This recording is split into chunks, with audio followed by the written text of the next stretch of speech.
Well, the specific grounds of the indictment are that to be very simple, that Bush and Cheney have violated laws, they have violated treaties, and these treaties are able to be addressed even in our own localities. That's the essence of this common law that we're going to be pointing out is rooted firmly in the law. That we're going to provide a very clear defense for that. And I'm going to be specifically providing that in Kennebunkport. Okay, good. Then I'm all set to go. All right. Well, thank you. I feel very fortified by all of you. I really feel wonderfully. I feel like I'm in Boston in the early days. I think it's hard for people to know where to stand because the ground keeps shifting around them and everything is double-speak and nothing seems to be secure. One thing is secure, and so then they end up believing they don't have a constitution or they don't have a government. They do. It just has to be properly exercised and properly executed, and it has to be done with a level of seriousness that shows the intent will be fulfilled. It will prevail because the people will not settle for less. And once there's that level of determination, then it will cross the bar.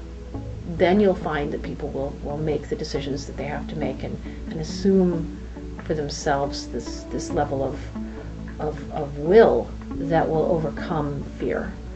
And so that's what I'm doing this for. You asked me why I was doing this. I want to personally overcome fear in my life. I want to do it for my family. I want to do it for humanity. I want to do it for all time because I want to contribute properly in my life to I feel that I was given the gift of life, and I've always had a sense that great expectations were there and great responsibility. Maybe I just take it deeper, but I've always had a sense I had a deep responsibility, and this is starting to feel like my life's work. That's what my husband and I feel together. Michael said that the other day, and I think it's true. I think it's life work, and it helps to it helps. It's an antidote to fear. It's an antidote to the sense that life is acting upon you, but instead you can affect life. We can create a better condition for life than we were even given. We can make it better, and I was raised to believe that, and I'd like to actually do that in my life. We've got quite an assembly here. We do. We thought we'd come and visit. We have copies for the selectmen and for the town officials of this, which is an indictment resolution, and presenting it here for the town's consideration. It's pretty self-explanatory, and I'm going to be outside and explain it and welcome you to have a chance to come out and take a look. Great. It's just a matter of courtesy to give it to you now. Sure. I can tell you that under Maine law, the municipalities have no power to indict. Well, certainly a resolution is one thing, but there is no power to indict in municipalities. Well, I encourage you to come outside and hear the reasons why we do believe that that's not the case. Thank you. Okay. Well, we'll hope to see you outside. Will you deliver these? What happens to these now? Well, certainly I will give them to the selectmen since I've been asked to do that. I'd be glad to do that. Sure. You're welcome. Thank you. Yeah, nice seeing you. A law which gives the town of Kennebunkport the authority to begin to prosecute Bush and Cheney for war crimes. I am not a prosecutor. I am using this language to describe the kind of ordinance our town should file. Nothing says that towns cannot file ordinances for war criminals.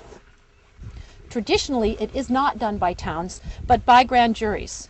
However, tradition is not the only way in which to conceive to do this. If townspeople of Kennebunkport chose to create a local process to start a formal, lawful prosecution of Bush and Cheney for war crimes, there is nothing to prevent them from doing so. This is a long road. The people of Maine have the authority to promote the health, the well-being, the safety, and the happiness of their residents. Towns are lawful in their right to make laws to protect their citizens. These rights are already vested in the people themselves. Criminal law rights vest in every citizen by every criminal law or treaty. All we are trying to do is use a local procedure to apply and enforce these international human rights standards for dealing with war crimes in this case. These rights are vested in us. to say by the power vested in me, in this case, refers to our power as citizens.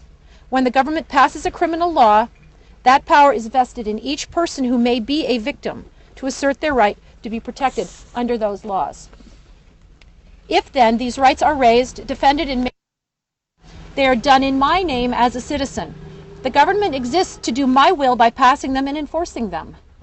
If government acts in a criminal manner against the will of the people have rights as individuals and groups to attempt to compel the government to act lawfully. I have that right. You have that right. We have that right.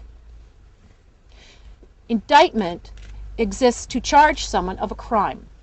Its purpose is to charge crimes against individuals by identifying them and charging them so that they can be lawfully stopped. I am trying to persuade the people of Kennebunkport to enact an ordinance to permit the town to prosecute war criminals for war crime violations. It will be up to a town government's prosecuting authority to determine how to go forward to do this. I am not a lawyer, but I would like to see towns pass laws to pursue Bush and Cheney as war criminals in their jurisdictions. I want towns to have the authority to apply war crime charges against any war criminals in their jurisdictions. It is my job as a citizen who is running in a leadership capacity to remind towns not just of their rights, but their higher responsibilities as caretakers of their town's best interests. I am arguing that there is a strong need for towns to be defended in this way. I want towns in Maine and elsewhere to investigate war crimes so that they don't have to tolerate criminals in their towns, so that they don't have to tolerate the war criminals Bush and Cheney in their midst, so that our towns can repudiate lawlessness and fight to regain the means which will provide their best defense, so that our townspeople can rest assured that they exist in a civilized society which will not fall into the hands of barbaric individuals who mistreat people, so that the people do not have to live terrified by those who ride into town after having massacred other townspeople in other places, and who threaten to keep people in fear of retribution if they should protest, so that people can retain and regain their dignity and act with honor to restrain these individuals as necessity requires. I am challenging Kennebunkport to create a process to implement war crime prosecutions because I don't believe any town should have to tolerate war criminals in their midst. If they do identify a war criminal, I want the local people to have the authority to order local law enforcement departments to begin prosecution of these apparent war criminals. I want towns to have the ability to declare specific town authority to pursue war criminals and to be able to bring them to justice. The true justice is when apparent criminals are put out of harm's way. I am a citizen here too. I have a right to bring this matter before the rest of the townspeople and have them seriously consider what the dangers are if we let these criminals run free with no control, and what the cost to our town and our society will be. My intention is to empower citizens to use their town procedures to assert their rights under international criminal law if they need to. I am saying that they do need to, very much. There is compelling, undeniable, irrefutable evidence that crimes are going on and that these crimes are ongoing and need to stop. The continued carrying out of these crimes in a war we are conducting is a war crime. There is evidence that these wars are in clear violation of international treaties under which we are required to obey. By actively prosecuting a war which is in violation of treaties we are engaged actively in war crimes, continuing and ongoing war crimes.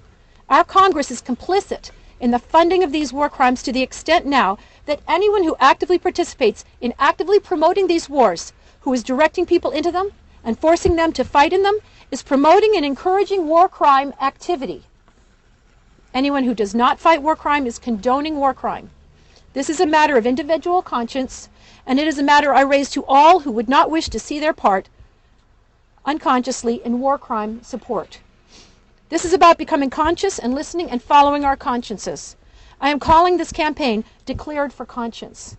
I stand by what I say here today, and I invoke the spirit of Abraham Lincoln when he said, "Let us have faith that right makes might, and in that faith let us to the end do our duty as we understand it." I understand my duty, which is to make clear that I will not harbor war crimes in my midst, nor will I tolerate them in my church, or in my town, or in my country. I want to live in a nation which is free of the plague of war criminals.